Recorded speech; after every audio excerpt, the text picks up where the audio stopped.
Welcome back to my channel. I am Delilah Rose coming with a podcast about new moon manifestations.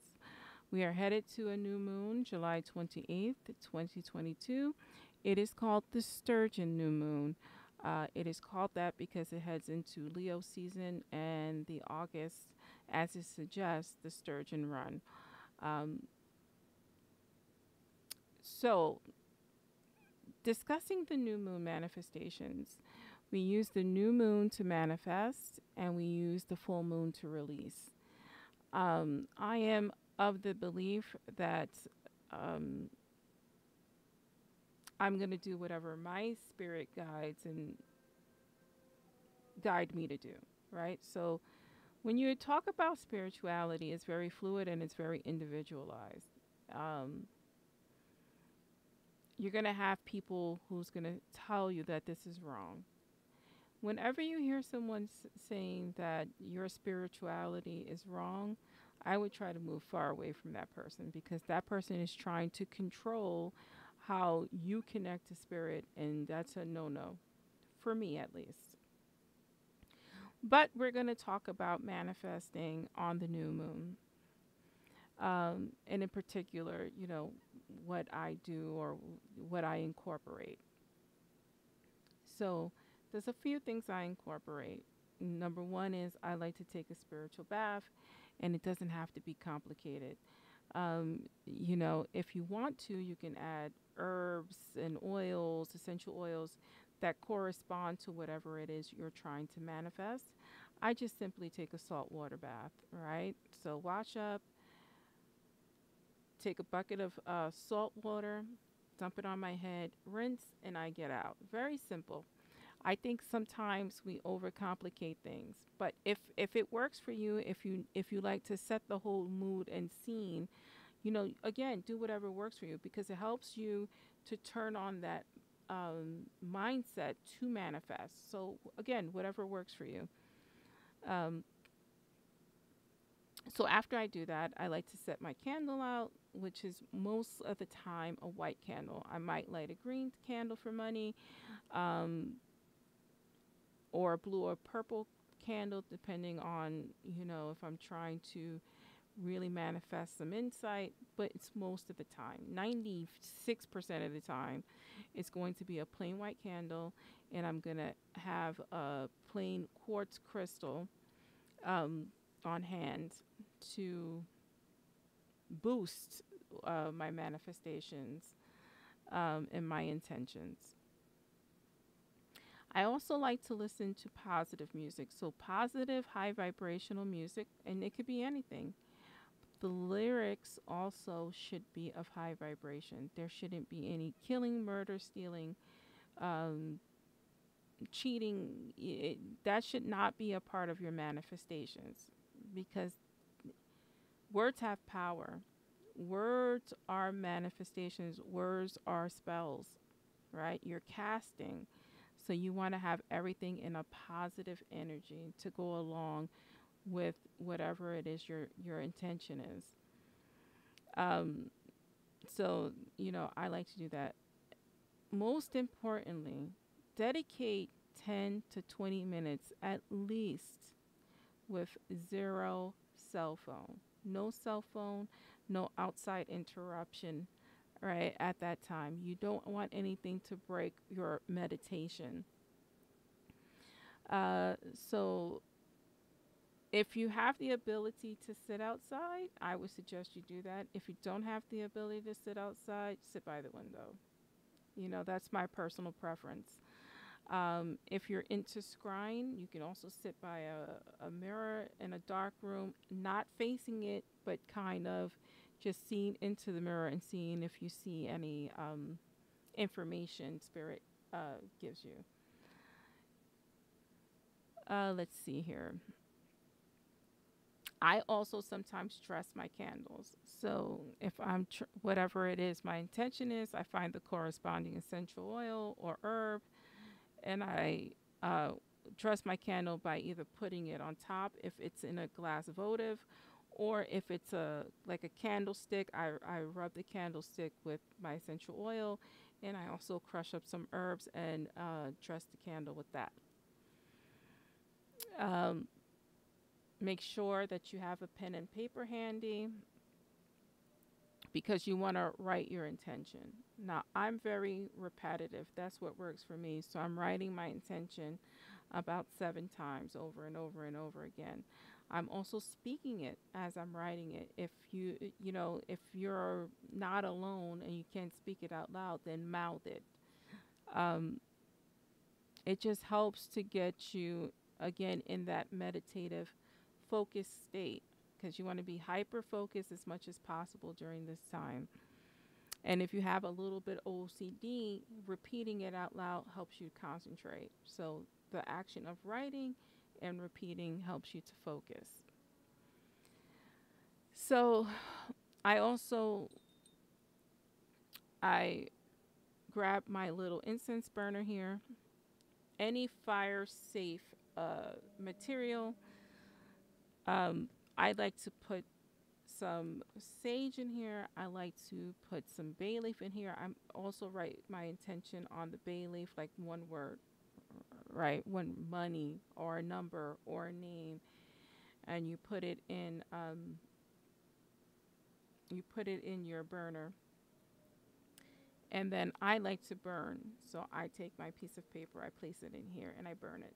And then I blow the ashes out um, into the wind and let the wind take my spirit, my spirit. Let the wind take my manifestation to God, to spirit for me. That's what I do. Some people like um, to keep their journal entries as a journal so they can refer back to it. Um, what I suggest is that you don't put time limitations on yourself because that can add to stress and you can see it as a failure and then you'll stop manifesting, right? If you want to set a goal, I like to set small goals. Like I'm going to work on this channel 30 minutes a day, no matter what, whether I'm recording, researching, watching old videos, critiquing myself. That's what I like to do. I also do not suggest uh, telling other people your intentions and your manifestations because you don't want them to have an opinion on what it is you're trying to do.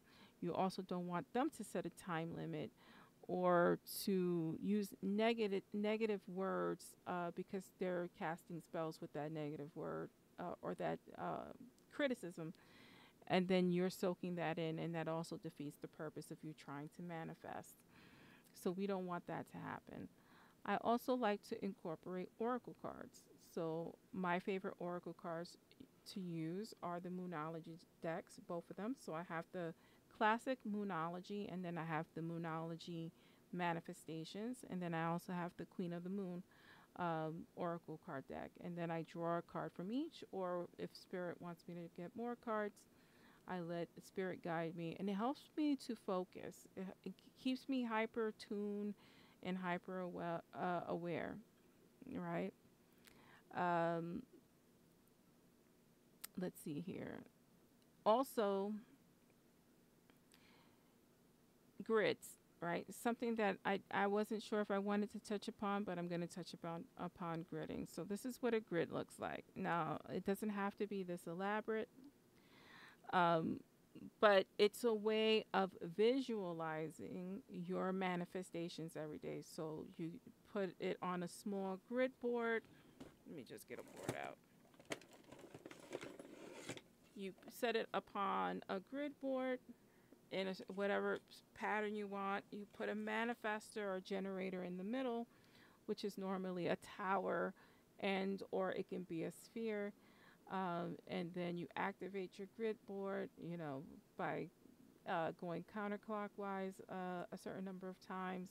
I can do a separate thing on gridding. But this is, for you to look up and for you to incorporate if you're drawn to it.